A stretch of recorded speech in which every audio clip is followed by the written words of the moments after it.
Hola amigos de YouTube, hoy les traigo mi primer video con lo cuento y trayéndoles a ustedes una serie sobre todos los SCP. Primero, ¿qué es la SCP? Por sus siglas en inglés, Secure, Content, Protect. La SCP se encarga de asegurar, contener y proteger objetos que están más allá de nuestro entendimiento y se clasifican en tres. SAFE. Que quiere decir que son seguros, pero que aún así deben estar dentro de la Fundación SCP. Euclid.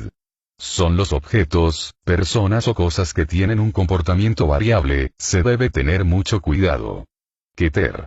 Significa corona, es el nivel más alto en cuanto a peligro y se requiere una contención rigurosa. Ahora habrá partes censuradas a las cuales las dejaremos en. Cabe mencionar que todos los SCP los sacaré de la página que se encuentra en la descripción y los SCP que no se encuentren disponibles, lo buscaré en inglés y los traduciré. Bueno, después de esta introducción comenzamos. SCP-001. Desconocido. Esperando desclasificación bloqueado. Con el fin de evitar que el conocimiento de SCP-001 se filtre, varios archivos SCP-001 falsos se han creado junto con los verdaderos archivos. Todos los expedientes relativos a la naturaleza de SCP-001, incluyendo los señuelos, están protegidos por un agente de eliminación mimético diseñado para provocar inmediatamente un paro cardíaco a cualquier personal no autorizado que intente acceder al archivo.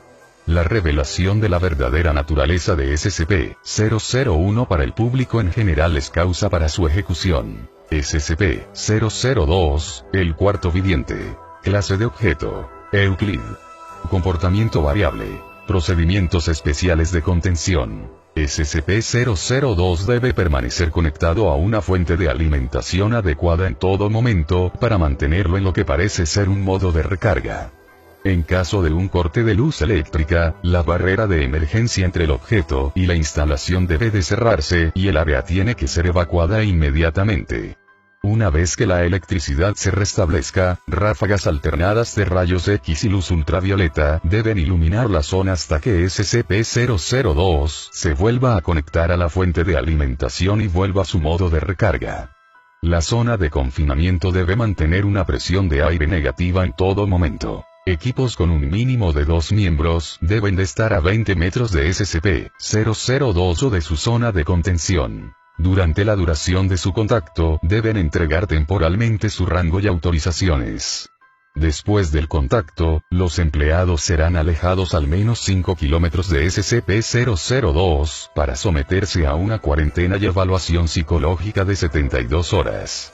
Si se les considera aptos para volver al trabajo por los psicólogos, se les devolverá el rango y las autorizaciones. Descripción. SCP-002 se asemeja a un tumor de crecimiento carnoso con un volumen de aproximadamente 60 metros cúbicos. Una válvula de hierro situada en un lateral conduce a su interior, que parece ser un apartamento estándar de bajo alquiler de tamaño modesto. Una de las paredes posee una ventana, aunque desde el exterior no se observe ninguna.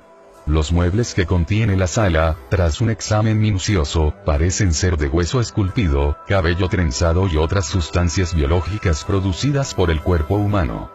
Toda la materia probada hasta ahora muestra secuencias de ADN independientes o fragmentadas para cada objeto de la habitación. Referencia. Hasta la fecha, el sujeto ha sido responsable de la desaparición de 7 empleados. También, en el tiempo que ha estado en la instalación, se ha amueblado por su cuenta con 2 lámparas, una alfombra, una televisión, una radio, un puff, 3 libros en un idioma desconocido, 4 juguetes de niños y una pequeña planta en una maceta. Las pruebas conducidas con una variedad de animales de laboratorio, incluyendo los primates superiores, no han logrado provocar una respuesta en el SCP-002. Los cadáveres tampoco producen ningún efecto.